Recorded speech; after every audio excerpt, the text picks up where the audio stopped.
Paz do Senhor, meus amados irmãos, queridos alunos, estamos aqui fazendo aquela abordagem, aquela reflexão do livro Panorama do Pensamento Cristão, que é uma obra compilada e editada por Michel Palmer. Como você já sabe, são vários autores, cada capítulo é um autor. Nós estamos trabalhando em 7 aulas, especificamente, o livro Panorama do Pensamento Cristão. Já trabalhamos a aula 1, depois a aula 2, com os textos 2 e 3. Agora nós chegamos então na aula de número 3 e vamos trabalhar 2 textos. O texto 4, que é o Cristão e a Ciência Natural, um texto bastante complexo, do Lawrence McHugh. E o texto 5, Uma Perspectiva sobre a Natureza Humana, também com muito conteúdo do Billy Davis. Vamos iniciar então com o texto de número 4, fazer a reflexão do texto número 4 do Lawrence McHugh, que está na página 149 do nosso livro. O Cristão e a Ciência Natural. Bom, é importante nós compreendermos que quase todos os inícios dos textos, os autores tendem a falar da experiência deles ou de algum personagem. Eu tenho eliminado essa parte desses depoimentos e tenho adentrado, propriamente dito, no conteúdo mesmo, né? Então, a primeira pergunta que se faz é o seguinte: como levar a sério a vida de fé e a prática da ciência moderna? Existe compatibilidade? Acho que isso é uma questão que é levantada. Obviamente, muita gente vai achar que não tem compatibilidade, vida de fé e prática de ciência moderna. Mas esses textos vão mostrar que é possível. A pergunta então sempre é a mesma: como integrar então? Como que eu posso integrar esses dois centros estruturais, vamos dizer assim, de cosmovisão? Como que eu posso ter uma cosmovisão cristã, né, fazendo análise dessa estrutura, né? É uma tarefa difícil, obviamente, em parte porque exige um entendimento profundo das Sagradas Escrituras, né? Alguém que quer trabalhar essas temáticas tem que ter minimamente conhecimento teológico aprofundado, né? Tanto da Bíblia como teologia em si. E, em parte também requer um conhecimento sólido de assuntos relacionados à ciência, à metodologia científica, especialmente essa ciência empírica moderna. Então é importante saber como desenvolveu a ciência moderna. A própria historicidade já vai nos dar bastante elementos aí para compreendermos esse contexto. E, obviamente, que ao estudar como desenvolver essa ciência moderna, a gente vai entender também as filosofias implícitas aí, os limites que têm os métodos científicos, por mais que eles sejam racionais, eles também têm os seus limites. Nosso propósito é demarcar um caminho que não conduza a nenhum dos dois campos antagônicos, né? Que não crie mais contraposição do que já temos observado. Normalmente a ciência moderna ela já rejeita a fé, né? Ela não quer nem saber. E muitas pessoas da fé também acabam rejeitando a ciência moderna. Então há um antagonismo, né, entre essas duas perspectivas. E a nossa percepção é que não precisa haver tanto antagonismo assim, né? Então a ciência empírica moderna não é nem a fonte exclusiva das respostas às questões importantes a respeito da vida, né, sobre a vida, nem uma barreira para alcançar tais respostas. Então não é uma coisa nem outra, né? Não é uma panaceia para todas as nossas doenças e também não é também o que muita gente fala, a ferramenta de Satanás, né? Também não precisa ser esse extremismo, né? Bom, em última análise, é um método extraordinariamente poderoso, mas também limitado, né, para promover o conhecimento humano. É sim um método muito interessante, uma metodologia racional bastante interessante, mas também tem as suas limitações, né? Então, entendê-la e integrá-la com sucesso em uma cosmovisão cristã requer trabalho duro, né? E muita paciência, porque os assuntos são complicados, são assuntos complexos e resistentes a certos esforços frágeis, né? A esforços ingênuos, a esforços simplórios, né? Porque tem muita gente querendo simplificar as coisas e as coisas são difíceis, por isso que precisa ter paciência, porque a tarefa não pode ser concluída assim rapidamente, né? Não se, é uma coisa mais complexa e morosa. Não pretendemos, obviamente, completar a tarefa dentro dos limites desses próximos capítulos, né, do livro, obviamente, né? Não obstante, nós vamos desenvolver a nossa confiança de considerar alguns dos assuntos chaves, pelo menos indicará o caminho, né, para o tipo de integração que pretendemos aqui nessa aula. Então, vamos para a história, né? Os precursores gregos da ciência moderna. Então, a nossa herança é grega, né? Greco-romana. A nossa herança cultural é helenística, né? Então, a ciência natural, teórica, tem uma história que ultrapassa a 2.500 anos. 2.500 anos, porque a gente tem que voltar em 500 a.C. na Grécia Antiga. O que nós vamos encontrar lá? Os filósofos gregos, Sócrates, Platão e Aristóteles. No caso da cosmovisão cristã, ela vai beber muito de Platão e de Aristóteles. Primeiro, no finalzinho da Idade Antiga, nós temos Santo Agostinho, Agostinho de Hipona, criando toda uma cosmovisão cristã com base no filósofo grego Platão, platonismo. E depois de quase 1000 anos, né, lá na Baixa Idade Média, nós vamos ter a escolástica, e o grande representante desse segmento filosófico foi Tomás de Aquino, que vai fazer uma cosmovisão com base em Aristóteles, aristotélica, né, na filosofia aristotélica. Então, para a gente entender uma série de coisas, a gente tem que voltar a 2.500 anos, né?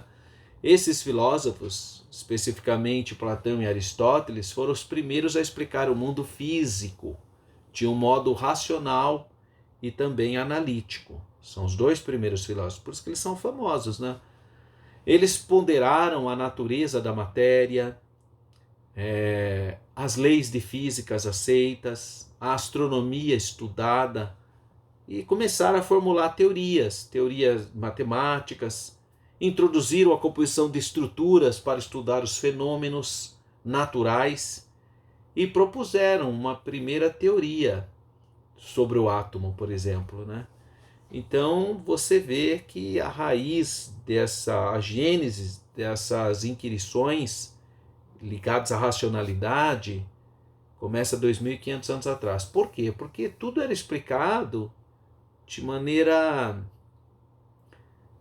dos deuses, né? Então dava um trovão, é Zeus que está enviando seus raios, chovia, é tal. Os cananeus eram assim também, né? Quando chovia, eles diziam: é o abençoado sêmen do deus Baal que está mandando para fecundar a mãe terra. Quer dizer, tudo era explicado, todos os fenômenos naturais eram explicados com esse misticismo de divindades. Já Platão e Aristóteles já vão questionar, dizer, não é bem assim, né? Não são questões de divindades, existe uma lei natural, porque eles começam a estudar e criar teorias. Então, esses primeiros filósofos gregos deram início ao processo de considerar a teoria de fundo sobre o cosmos. Se você ler o capítulo 1 do Michel Palmer, ele vai falar um pouquinho sobre essa teoria de fundo, lá no capítulo 1. Eu não falei especificamente, mas você pode ler, que está lá no livro, no primeiro capítulo. Então, as considerações desses filósofos gregos abriram o caminho para os pensadores subsequentes estudarem o mundo de maneira sistemática, em vez de atribuir todos os fenômenos e as forças, todos os fenômenos às forças divinas, né, irracionais, imprevisíveis, como então se fossem reações dos deuses e das deusas do panteão daquele momento, né, das divindades. Então, é importante a gente recuperar e fazer alguma análise, né, sobre esses filósofos. Na página 152 do livro tem um quadro de Aristóteles, né? Você pode ler o período dele, 384 a 322 a.C., e vai falar alguma coisa da biografia dele. Mas o importante é que o legado intelectual de Aristóteles é realmente monumental. Ele realmente vai influenciar profundamente a história da humanidade. Ele fez contribuições extremamente importantes e relevantes em muitos campos. Campo da aprendizagem, da filosofia, da lógica, da física, da biologia, da astronomia, da literatura, né, da ética, da política. Então, por isso que Aristóteles é realmente um autor que deve ser estudado. Aristóteles, ele admitiu 4 categorias de causas ou fatos explicativos, né, que seria a causa material, a causa formal, a causa eficiente e a causa final. Então, são 4 fatores ou causas que ele apresenta. O primeiro, falando assim, né, obviamente, muito superficialmente, a causa material seria a matéria do que algo é feito, né, a natureza do que é feito. 2, a causa formal seria a essência, a natureza, ou a estrutura de alguma coisa, de algo. Porque Aristóteles acreditava que podemos expressar a causa formal de um objeto em uma definição. O terceiro, a causa eficiente, é o agente ou processo pela qual aquilo é feito, né? Como que é feito o processo. E 4, a causa final, é o propósito para o qual essa coisa existe, né? Ou o fim, no grego é o telos, para o qual a ação é dirigida. Então, a visão de que as atividades das coisas na natureza são dirigidas a um fim, ter um objetivo, ou uma meta, ou um propósito, dominou os relatos que ele fez dos objetos animados e também dos objetos inanimados. O mesmo tipo de raciocínio, chamado explicação teleológica, eventualmente veio a dominar a concepção medieval da física nos séculos 12 e 13, que seria abaixo da Idade Média, entrando já escolástica, né? Por isso que eu disse que Tomás de Aquino vai se inspirar em Aristóteles. Só na metade do final do século XVI é que as explicações teleológicas na prática da ciência natural foram finalmente e decisivamente substituídas pelas explicações mecanicistas de causa do universo, causa e efeito do universo. Bom, e os precursores medievais? Nós vimos então os precursores antigos, né? Os precursores gregos da ciência moderna. Agora vamos pensar um pouquinho no período medieval e falando de Europa, né? Porque a nossa história é história ocidental, né? A gente aqui incorre em um problema porque nós temos a China, que também desenvolveu a ciência, desenvolveu muitas coisas importantes para a humanidade. Mas a gente foca mais para a Europa por causa da nossa herança cultural. Então, durante os 1000 anos que hoje são conhecidos como período medieval, basicamente do ano 400 a 1400, né, a Igreja desfrutou de influência sem paralelos, incomparável no continente europeu. A Igreja realmente dominou tudo. Suas tesourarias estavam cheias. Seus edifícios eram as estruturas mais impressionantes do continente, que expressava o seu poder e a sua força, né? Seus líderes exerciam influência política notável. Ainda mais quando os papas resolveram tomar o poder temporal, né? Não era só espiritual, era temporal, queria estar acima dos reis e dos príncipes. Então eles tiveram uma notável influência política, em alguns casos a autoridade civil total, né? Eles absorveram. A maioria da população em geral trabalhava longas horas no campo, apenas em troca de comida, né? Basicamente. Só uma minoria escassa tinha acesso, então, à educação, à aprendizagem. Então, não admira que as cadeiras da aprendizagem estavam principalmente aonde? Na igreja, né? Nos mosteiros e algumas universidades existentes, mas também com essa perspectiva eclesiástica. Bom, visto que o filósofo grego Platão tinha influenciado a filosofia romana, antigas tentativas em reconciliar o pensamento cristão com o não cristão buscava reconciliar os ensinos cristãos com certas características da filosofia de Platão, conforme era entendida pelos filósofos romanos. E o grande exemplo desse, então, foi Agostinho de Hipona, né? Ele fez essa interpretação. Então, a mais notável dessas tentativas foi Agostinho, 354 a 430.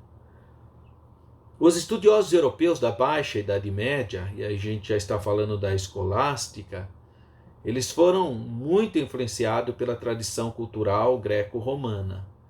Sua influência veio em dois momentos, né? Então, no período da Baixa Idade Média. Primeiro, no século XII e XIII, que é conhecido como a Renascença Medieval, que é a escolástica. Foi incitada pela introdução na Europa de importantes manuscritos gregos que os árabes tinham traduzido e tinha entrado na Europa cristã através da Espanha, especialmente de Córdoba, né, do sultanato de Córdoba. Então os muçulmanos traduziram e acabou vindo para o Ocidente de novo. E a segunda grande renascença, que é do século XV, aí já é o fim, né, da Idade Média, o período iniciando o período moderno, e vai até o século XVI. Tão persuasiva era a abordagem de Aristóteles, e isso foi uma tradução árabe, né, para a Europa cristã. Então, tão persuasiva era a abordagem de Aristóteles a uma larga gama de assuntos que os teólogos, os escolásticos, por isso que eu citei Tomás de Aquino, que foi um deles, no século XII, eles foram então compelidos a reconciliar a teologia cristã com a filosofia de Aristóteles. Bom, nesse período, mais do que durante qualquer outro, eles se sentiram compelidos a demonstrar que as declarações de fé eram consistentes com as demandas da razão, das explicações racionais. Por isso, utilizada a filosofia. Então, o teólogo mais notável desse período foi Tomás de Aquino. Poucas décadas depois da morte dele, em 1274, a obra-prima dele, Suma Teológica, tornou-se fonte primária de instrução nas universidades, porque eram tudo eclesiásticas, né? Bom, o esforço de Tomás de Aquino de demonstrar a harmonia entre fé e razão foi chamado em questão em algumas esferas, em particular Guilherme de Coram. Argumentou que as reivindicações religiosas devem ser aceitas puramente pela fé. Coram também rejeitou a metafísica medieval tradicional e a teologia escolástica. Ele asseverou que o conhecimento não revelado, conhecimento encontrado fora da Bíblia, deve ser baseado no experiencialismo, tá? Ou na experiência. Então, no século XIV, sua abordagem ficou bastante influente, especialmente nas universidades de Paris, na França, e de Oxford, na Inglaterra. Com Oran, as disciplinas da ciência e filosofia lentamente, mas com segurança, começaram a assumir identidades independentes da teologia. Essa tendência continuou e tornou-se regra no momento contemporâneo, né? Bom, em parte, como resultado da confiança crescente e influência libertadora de homens instruídos da grande renascença, duas revoluções então desabrocharam silenciosamente. A primeira começou dentro da igreja, que é o movimento da Reforma. Tornou-se pública a partir de 1517, quando Martinho Lutero pregou as suas 95 teses na porta da Catedral de Wittenberg. E a segunda? A segunda foi iniciada pelo católico Nicolau Copérnico, astrônomo polonês, que desenvolveu argumentos que demonstravam que a Terra girava em torno do Sol, e não que o Sol girava em torno da Terra, como a Igreja Católica ensinava. A Igreja era heliocêntrica, né? Tudo girava em torno da Terra. Copérnico mostrou o contrário, falou, não, tudo gira em torno do Sol. Aliás, a Igreja não era heliocêntrica, a Igreja era... ela achava que a Terra era o centro de tudo, né? A Igreja não era heliocêntrica. A heliocêntrica é o que é a proposta de Nicolau Copérnico, né? Sua denominada teoria heliocêntrica, então, no movimento planetário, desafiou a crença tradicional de que os planetas e as estrelas giravam ao redor da Terra. A Terra era o centro de tudo, né?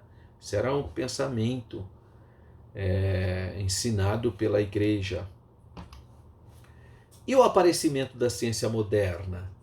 Bom, os procedimentos e modelos de pensamento que eventualmente ordenaram a ciência empírica moderna, ela começou no século XV com o astrônomo Copérnico, Nicolau Copérnico, polonês, e continuou no século XVI com outros astrônomos e matemáticos.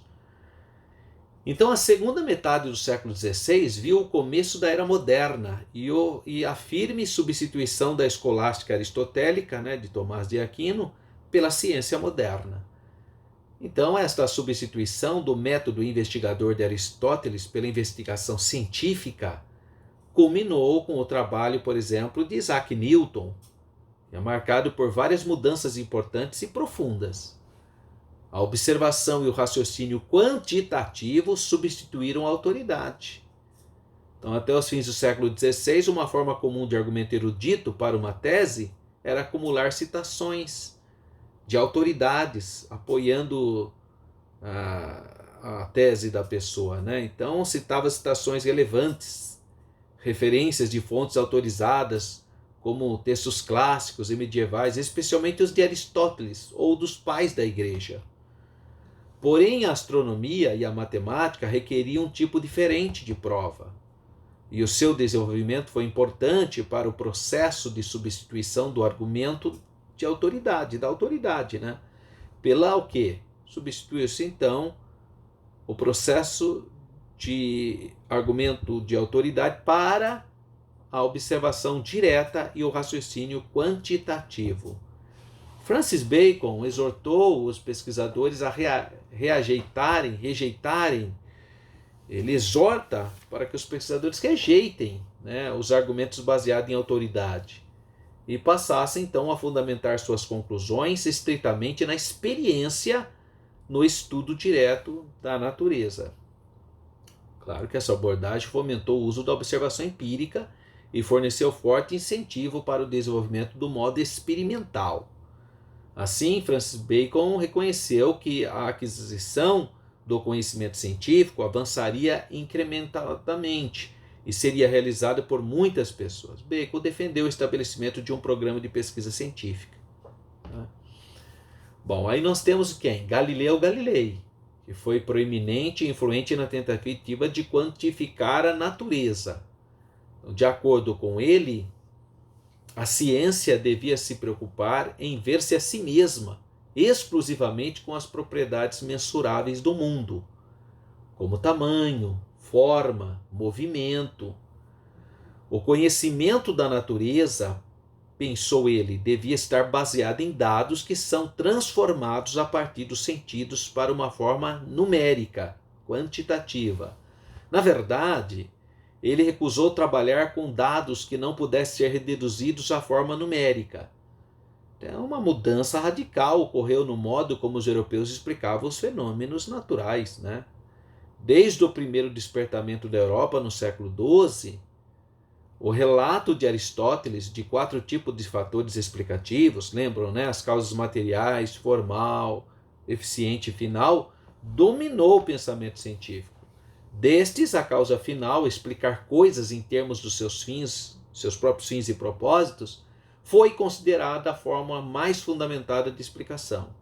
O próprio Newton, Isaac Newton, cria que o universo fora criado ex nihilo donada por Deus, transcendente, e que as leis que o regulam dão evidência do desígnio de Deus. Bom, em outras palavras, embora Isaac Newton, administrasse suas experiências rigorosamente de acordo com os métodos da ciência e sem referência a propósitos últimos, a teleologia, ele subscreveu uma cosmovisão mais ampla do que permitia tais propósitos. Porém, muitos dos seus seguidores promoveram uma cosmovisão completamente naturalista, de acordo com o qual o universo é regulado somente por leis mecânicas impessoais. Eles não reconheciam nenhum propósito último, divino, ou seja lá o que for. Pelo contrário, afirmavam que o universo é uma máquina muito extensa e complicada, complexa, cujos movimentos são devidos a leis que podem ser empiricamente descobertas. Então, para eles, a realidade estava confinada a fenômenos mensuráveis como peso, massa, velocidade, altura, largura e força física. E aí nós chegamos no método científico, né? Então, o elemento empírico requer que os investigadores, na verdade, examinem os fenômenos naturais em vez de somente especular sobre eles. O elemento dedutivo, consistindo nas regras de matemática e da lógica, coloca restrições formais na pesquisa e explicação, fornece ferramentas para análise e predição e constitui a linguagem formal para comunicar os resultados. Então, depois de considerar o que é conhecido sobre o problema, sobre a investigação e de esclarecer a questão exata a ser investigada, os cientistas constroem uma explicação chamada hipótese. Uma hipótese aceitável tem de satisfazer ao menos 5 critérios, né? Que seria relevância. Nenhuma hipótese é jamais proposta para o seu próprio bem, né? Então, a proposta como explicação a algum fato ou outro, portanto, para ser aceitável, deve ser relevante, deve ter importância, né? O que se pretende explicar. A relevância é determinada por fatores lógicos. Então, o fato em questão deve ser dedutível da hipótese proposta, quer da hipótese em si, junto com as leis causais presumidas, como altamente prováveis, ou destas junto com certas suposições sobre condições iniciais particulares. Então, primeiro é relevância. Segundo, testabilidade. A marca registrada de uma hipótese científica é que ela pode ser testada, né? O critério da testabilidade significa que existe a possibilidade de se compor uma observação que tenderia a confirmar ou a refutar a hipótese. Então, é importante nós compreendermos essas perspectivas, né? A questão da compatibilidade com hipóteses previamente bem estabelecidas, né? Esse critério não só é difícil de descrever, mas também é difícil de satisfazer. No mínimo, compatibilidade significa compatibilidade lógica, né? Poder explicativo ou predito. Poder explicativo ou de predição de uma hipótese refere-se à sua capacidade em apoiar deduções sobre fatos observáveis. Quanto mais observáveis os fatos que podem ser deduzidos de uma hipótese, maior é o seu poder explicativo ou de predição. Então, antes de concluir nossa breve descrição do método científico, temos de tratar de 2 tópicos adicionais: a lei da natureza e a teoria científica. A lei da natureza, a expressão lei da natureza, também chamada lei científica ou lei experimental, é amplamente usada, mas não tem uma definição técnica precisa. Alguns pontos gerais ainda podem ser feitos sobre a lei da natureza. Primeiro, concorda-se que a expressão é aplicada a uma considerada classe de declarações universais que tem a ver com os eventos da natureza. Assim como o nome sugere, as leis da natureza são sobre os fenômenos naturais, né? E não sobre os fenômenos lógicos ou matemáticos. Segundo, uma lei da natureza enuncia uma ordem sistemática em que subjaz os eventos naturais. Em outras palavras, uma lei da natureza enuncia um padrão, que, caso contrário, poderia aparecer eventos sem conexão. Terceiro, uma lei da natureza expressa um padrão que se estende além dos dados imediatos de uma série de experiências, formulado algo universal. Finalmente, uma lei da natureza é elástica. Bom, nós temos então a teoria. O termo teoria é muitas vezes mal compreendido, né? Ou interpretado, principalmente por aqueles que têm pouca familiaridade direta com a ciência. Por exemplo, uma interpretação equivocada, comum entre os não especialistas fora da comunidade científica, é que uma teoria é apenas uma especulação fantasiosa, uma ideia moderna ou uma suposição desapoiada de alguém. Pressuposições básicas que subjazem a ciência. As pressuposições importantes que subjazem na ciência natural são as relacionadas com o método da ciência em si. Essas pressuposições são comuns a todos os cientistas, sejam cristãos ou não cristãos, né? Aqui mencionaremos com brevidade 3 das pressuposições mais importantes que subjazem no método científico. Primeiro, a ordem da natureza. Então, a aplicação do método científico presume que as coisas no universo comportam-se de um modo ordenado. Segundo, a uniformidade na natureza. A pressuposição da uniformidade significa que as leis da natureza são válidas sobre o universo inteiro, no espaço e no tempo.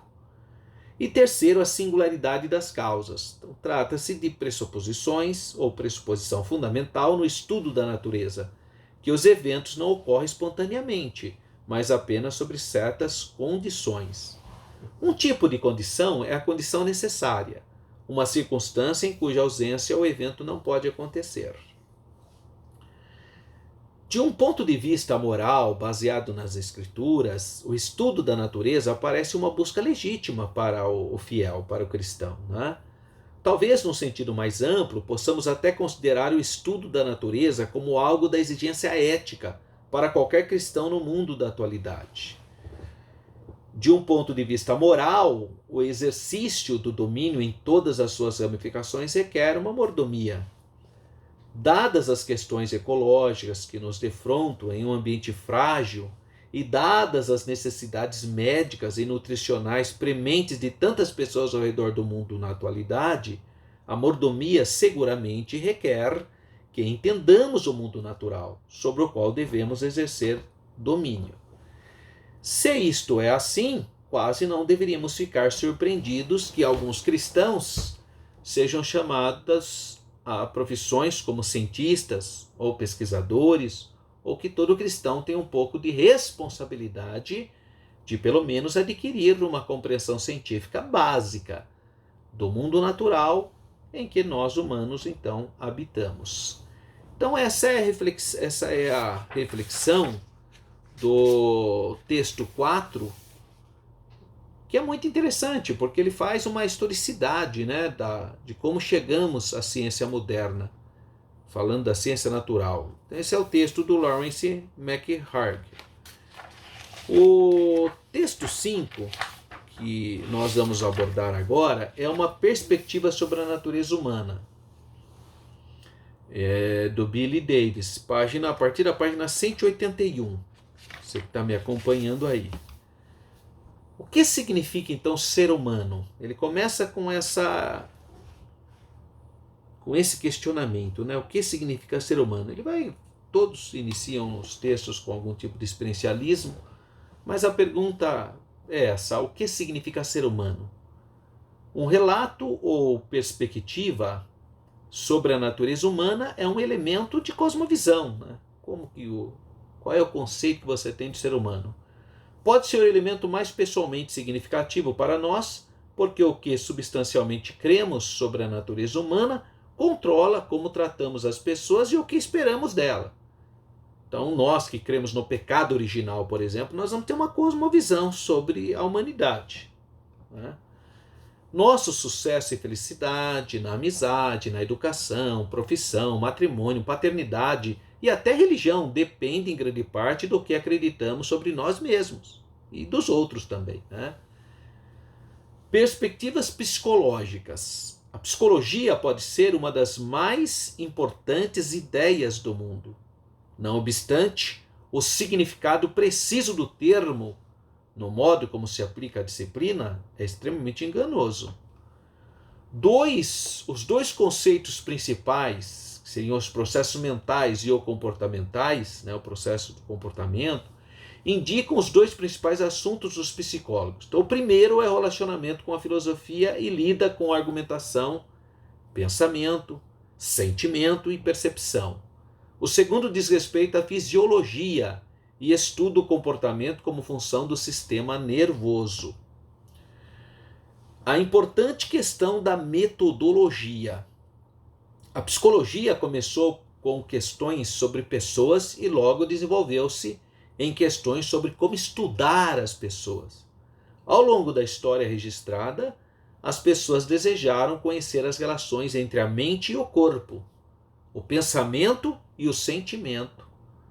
A teologia e a filosofia, então, eram basicamente as únicas fontes de conhecimento e das teorias. A psicologia como estudo ou ciência distinta, posteriormente desenvolveu-se no mesmo tipo de autoconsciência humana que tinha levado à especulação filosófica.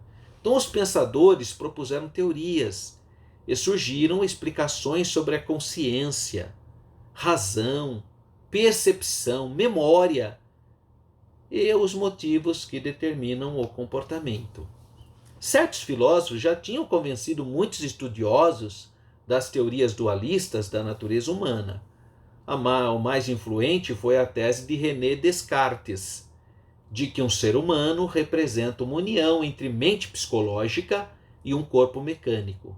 Seu pensamento dualista abriu caminho para três concepções principais. Primeiro, os psicólogos que consideravam a psicologia uma ciência mental acreditavam que o conhecimento podia ser ganho pela introspecção. Segundo, outros declararam que para tornar a psicologia uma verdadeira ciência deveriam ser usados somente dados objetivos, quer dizer, fenômenos sensoriais observáveis. Terceiro, outros ainda sustentaram que a psicologia devia ser um estudo da mente e do comportamento. Essa escola nunca concordou plenamente com o sistema científico, mas hoje a definição mais frequentemente citada da psicologia inclui os processos mentais e o comportamento. A questão da psicologia experimental. Os primeiros psicólogos que consideraram a psicologia uma ciência da mente, desenvolveram uma técnica para estudar a consciência, o consciente. Pedia-se aos pacientes que descrevessem o que experimentavam em várias situações de laboratório. Chamaram a isto de método de introspecção. Alguns estudiosos acharam que os resultados de tais experiências eram incertos, indefinidos. Sigmund Freud, que é considerado o pai da psicologia, foi um que afirmou que não era possível uma pessoa observar com precisão sua própria vida mental. Ele introduziu na psicologia o conceito de inconsciente. A proposição principal de sua teoria é que as pessoas podem não ter completa consciência das forças que controlam seus pensamentos, seus sentimentos e suas ações. Psicologia clínica. Como uma subespecialidade no campo, a psicologia clínica é definida como a prática de terapia e técnicas de aconselhamento, especialmente para lidar com problemas mentais e problemas emocionais. A psicologia clínica tem seu início com o tratamento de Sigmund Freud de pacientes por um método que ele chamou de psicanálise. Psicologia humanista. Bom, a concepção humanista de pessoas enfatiza a liberdade do indivíduo em escolher o que fazer e o que ser. Incorpora, então, a ideia de que o indivíduo deve ser encorajado a perceber seu próprio potencial, seu próprio poder. Alguns chamam o desenvolvimento potencial de autorrealização. As pessoas são responsáveis por suas vidas e a responsabilidade não pode ser transferida a forças exteriores. O enfoque está principalmente no ser humano normal, em vez de nas patologias ou nos problemas. E o pensamento cristão sobre a psicologia? O que podemos dizer? Em sua determinação de fazer a psicologia ajustar-se ao modelo da ciência natural, os psicólogos rejeitaram as explicações religiosas. 2 livros didáticos seculares, os estudantes têm a impressão, dos livros didáticos, né, dos muitos livros didáticos seculares, os estudantes ao lerem, ao observarem, têm a impressão de que a religião e a ciência são flagrantemente incompatíveis e irreconciliáveis. Os psicólogos cristãos, então, notam que todo achado básico nos estudos científicos do comportamento humano reflete, sim, um pouco de verdade bíblica ou teológica. Os psicólogos cristãos concordam consistentemente que as principais teorias da personalidade estão relacionadas de perto com os temas religiosos. Muitos dos primeiros teoristas estavam, ao longo da vida, pessoalmente envolvidos com a religião, sobretudo com a fé cristã, com o cristianismo. Embora muitas de suas palavras e ações pareçam serem hostis ao cristianismo, suas teorias foram influenciadas pelo cristianismo, por incrível que pareça, Um exemplo é a teoria psicanalítica, que fornece diretrizes para tratar as pessoas que sofrem de sentimentos de culpa, por exemplo, fracasso, inadequabilidade ou inclinações más. As mesmas condições são tratadas na religião, pelos conceitos de pecado, perdão e graça. E as perspectivas sociológicas? Nós vimos as psicológicas, E as sociológicas? Bom, definimos singelamente sociologia como um estudo da sociedade, A palavra social nos vem de um termo em latim que significa seguir. Inclui a ideia de pessoas que estão ligadas, relacionadas umas às outras, portanto, padrões. O trabalho do grande estudioso Émile Durkheim, francês, Émile Durkheim, judeu também, foi muito importante para o estabelecimento da sociologia, como estudo singular dos seres humanos, que não podem ser reduzidos ao estudo da psicologia. Então, sua maior contribuição para as explicações da natureza humana é a ideia de um estado de consciência que não é estritamente individual. Esse estado de consciência, diz ele, vem da sociedade, transfere a sociedade para nós e nos conecta com algo que nos ultrapassa e nos dirige em direção aos fins que mantemos em comum com as outras pessoas. Ele vai apresentar então o modelo funcional estrutural. O modelo funcional estrutural está baseado na visão da sociedade como um sistema de partes que trabalham para formar um todo relativamente estável. A sociedade é composta de 2 partes, estrutura e função. A estrutura refere-se a padrões persistentes como família, religião, governo ou sistemas econômicos.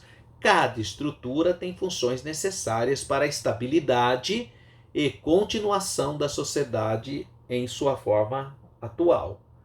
Uma função é determinada encontrando-se as necessidades que estão dentro do sistema inteiro. As instituições desenvolveram-se a partir da necessidade da sociedade por controle social. E o modelo de conflito? As teorias de conflito enfatizam o conflito como fator contínuo na vida social.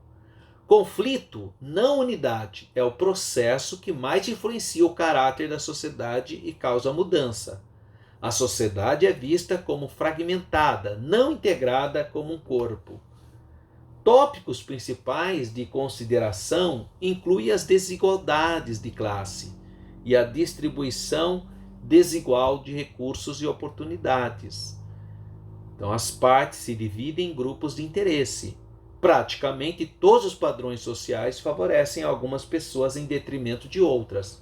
Assim, a sociedade está em uma luta de classes contínua. Está parecendo que eu estou falando de Karl Marx, né? Que é o famoso Capital. Modelo de interação simbólica.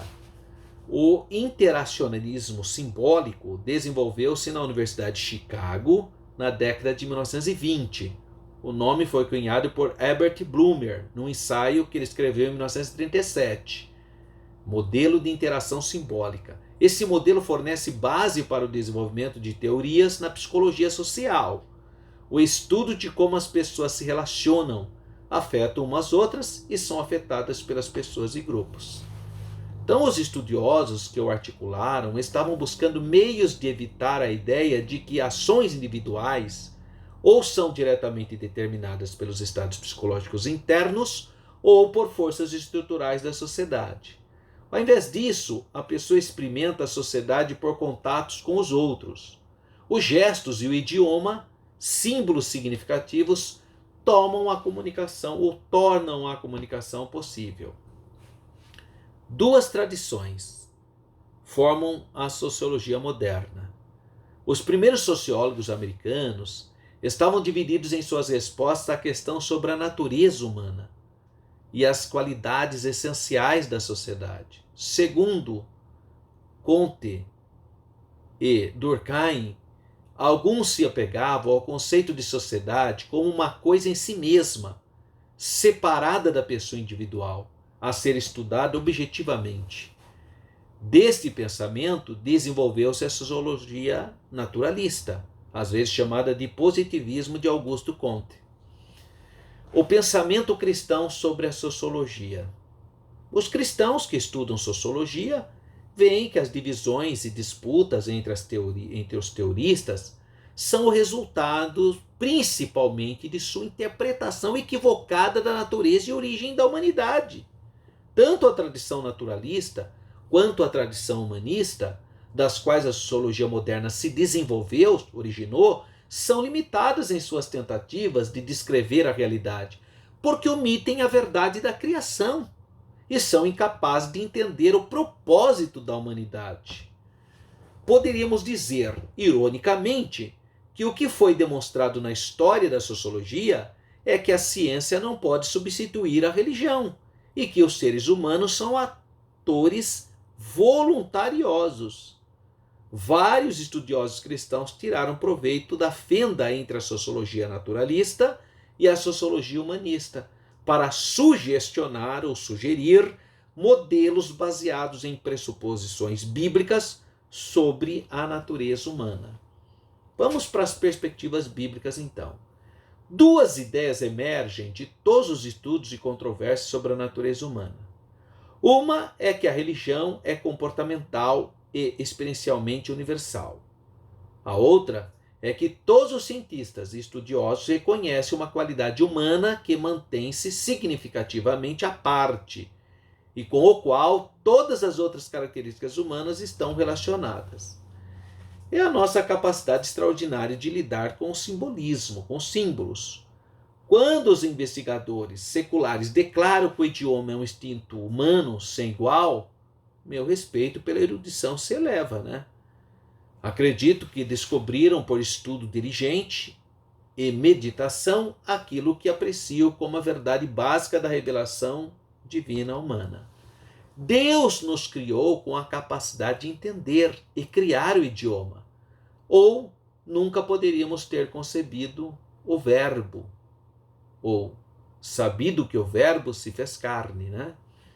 Então a psicologia e a sociologia nos dão muitas informações valiosas, mas deixam de explicar adequadamente como e por que nossas ações são resultados das nossas necessidades. O ser humano nas escrituras. O ser humano nas escrituras, nós podemos ver algumas teorias teológicas sobre a formação dos seres humanos. Nós, cristãos pentecostais da Assembleia de Deus, cremos na tricotomia do homem, né? É uma interpretação que vê os seres humanos compostas de três: corpo, alma e espírito. O corpo refere-se à existência física e liga o ser humano a todas as outras criaturas vivas. A alma é a sede das emoções, o princípio da personalidade. E o espírito é o poder mais alto que diferencia os seres humanos dos da vida irracional, né? Que dá capacidade para que a pessoa tenha comunhão com Deus. Tá? Então esse é o pensamento tricotômico. 2 versículos nas Escrituras são citados pelos tricotômicos. Uma é Hebreus 4:12, que diz que a palavra de Deus é mais afiada do que espada alguma de 2 gumes, que penetra até as juntas e medulas,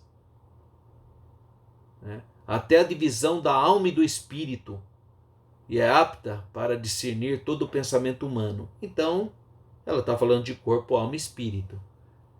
1 Tessalonicenses 5:21 diz que e o mesmo Deus de paz vos santifique em tudo, em toda a vossa maneira de viver, e todo o vosso espírito, alma e corpo sejam plenamente conservados, irrepreensíveis para o dia ou para a vinda de nosso Senhor Jesus Cristo.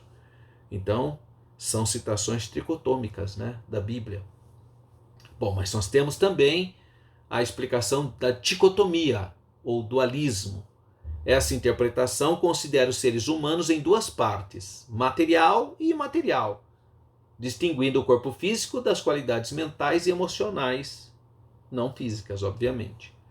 Historicamente, essa interpretação tem sido a visão mais amplamente aceita entre os teólogos, mas porque até é meio simplista, né? Não, o homem é a parte material, é a parte imaterial. Pronto, ele não se aprofunda, né? Mas ainda tem uma outra explicação, que é o monismo. Essa interpretação vê os seres humanos como uma unidade indivisível. A pessoa é um ser unificado, em vez de ter tantos componentes. Muitos estudiosos modernos preferem essa interpretação, então. Então nós temos essas muitas possibilidades. Nós, cristãos da Assembleia de Deus, pentecostais, somos tricotômicos. Bom, é importante fazer uma advertência que a pessoa é uma unidade condicional, significando que corpo, alma e espírito são aspectos do todo, não um acoplamento das partes separadas. Os estudiosos cristãos nos campos da psicologia e da sociologia lembram-nos constantemente que a Bíblia não é um livro de ciência, é um livro de Deus e o seu relacionamento com a criação. Um livro de histórias, ensinos e exemplos de vida. Muitos desses estudiosos traduziram e interpretaram passagens bíblicas para compor descrições da natureza humana. Portanto, não tenham alcançado unanimidade e parecem estar convergindo para as seguintes conclusões. Para começar, a Bíblia oferece um modelo psicossocial, ou seja, pessoal e relacional, geral do ser humano. A natureza humana é uma unidade psicofísica, ou seja, a carne animada pela alma e a sua espiritualidade, né, que difere dos animais. As referências ao corpo e à pessoa interior não indicam partes separadas, antes parecem referir-se a certas funções da natureza humana. O corpo é o aspecto do nosso ser consciente do mundo, né, que toca com a realidade do mundo. Foi criado por Deus e não deve ser considerado mal em si mesmo. Segundo a palavra traduzida por alma, que no hebraico é nefesh, em grego é psique, ela é usada de várias maneiras. Não dá para dogmatizar alma na Bíblia. Aparece em várias situações, né, alma. Aparece como sede dos movimentos. Parece a própria pessoa, a alma que pecar, essa morrerá. Está falando do próprio indivíduo. Foram 70 almas que nasceram de Jacó. Então são 70 pessoas. Então pode ser pessoas. Agora, Jesus na cruz fala, a minha alma está angustiada até a morte. É a sede das emoções. Então precisa ver o contexto para definir, né? Então não tem um significado específico. Significa criatura vivente, uma pessoa fisicamente viva, né? Tangível e real. O conceito de alma refere-se frequentemente a intelecto, a emoções e a vontade própria, né? Que define pessoa. Nossa alma define nosso ser, define o que nós somos. Então nós não temos alma, nós somos alma, na verdade, né? Nós somos uma alma. Terceiro, mente e emoções não estão separadas do corpo, né? Separa com a morte, no Thanatos. Thanatos é a palavra grega que significa separação. Quando a pessoa morre, o que acontece? Thanatos separa a parte material da parte imaterial. Tudo isso, então, forma a pessoa, né? O espírito diz respeito à nossa relação com o mundo espiritual, que nós vemos. É a nossa consciência de Deus, né?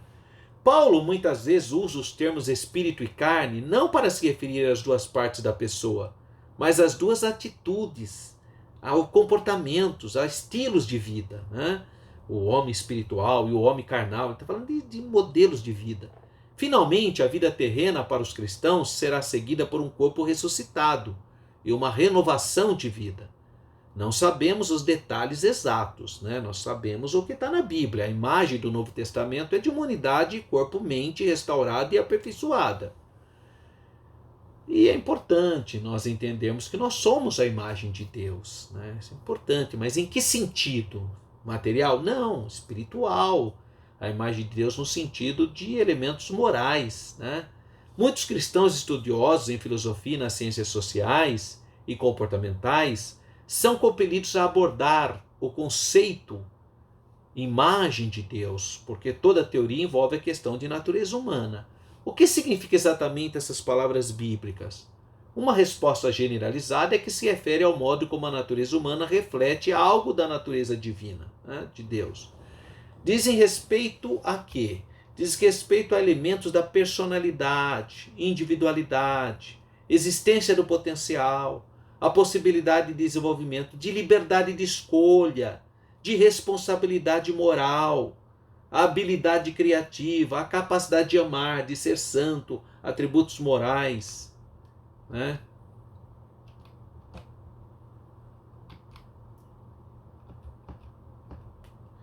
Então, nós temos que fazer essa reflexão, né? Se mantivermos isso em mente, então nós podemos obter insights e sabedoria da psicologia e da sociologia e de todos os outros universos de conhecimentos, né? E isto, em parte, é o que queremos dizer por cosmovisão cristã. Então, quando nós conseguimos, com paciência, com sabedoria, tendo sempre as Sagradas Escrituras em primeiro plano, nós conseguimos sim ter uma harmonia com as ciências modernas. Muitas instituições educacionais são fortes e nós temos, pela graça de Deus, muito material cristão sobre esse assunto, né? Nós temos muito material cristão. Isso ajuda a construção da nossa cosmovisão cristã. Então você tem muito material de sociologia, de psicologia, de política, já com essas ferramentas, né? Com esse material. E tudo isso vai então fortalecendo e construindo e desenvolvendo em nós uma cosmovisão cristã. Que Deus continue abençoando a sua vida. Eu sempre faço essa observação na hora que eu termino uma aula e sugestiono para você dar uma boa lida no conteúdo. O nosso material é riquíssimo, essa compilação, né? Ele tem quadros separados de filósofos, fala o que é escolástica, para quem não lembra, fala do Guilherme de Ockham, quem foi, fala da exploração além da Europa, do desenvolvimento da astronomia, fala de Francis Bacon, dá uma biografia pequena, mas dá aqui do Galileu Galilei, fala das descobertas científicas modernas na Renascença e no período moderno inicial, fala do Isaac Newton, pequenos quadros, né? Tudo isso tem aqui na aula de número 4, né? Fala do Albert Einstein, né? Do cientismo, tudo isso na aula de número 4. E na aula de número 5, você tem o conceito de marginalidade, por exemplo. Você tem sobre o Johann Friedrich Herbert, tem sobre Milan Udent, tem de René Descartes, Sigmund Freud, o Skinner, o Abraham Maslow. Então tem muito material aqui. O Auguste Comte, quem foi o Auguste Comte, o Emile Durkheim, o George Herbert Mead, o Max Weber. Então, são pequenos elementos. Aqui tem gráficos falando sobre a questão da perspectiva humanista. Então é importante você ler todo o texto. Essa aula apenas é uma abordagem geral, mas é muito mais rico você fazer uma leitura do texto com calma. Vai te ajudar demais, então, na construção da sua aula. Próxima aula, aula de número 4, nós vamos então fazer uma análise sobre o trabalho e o texto de Charles Newton, entrando no descanso divino, o resumo de uma visão cristã de lazer. Então vamos ver o trabalho e o lazer. Vai ser a aula de número 4. Que Deus continue abençoando a sua vida. Fique na paz do Senhor.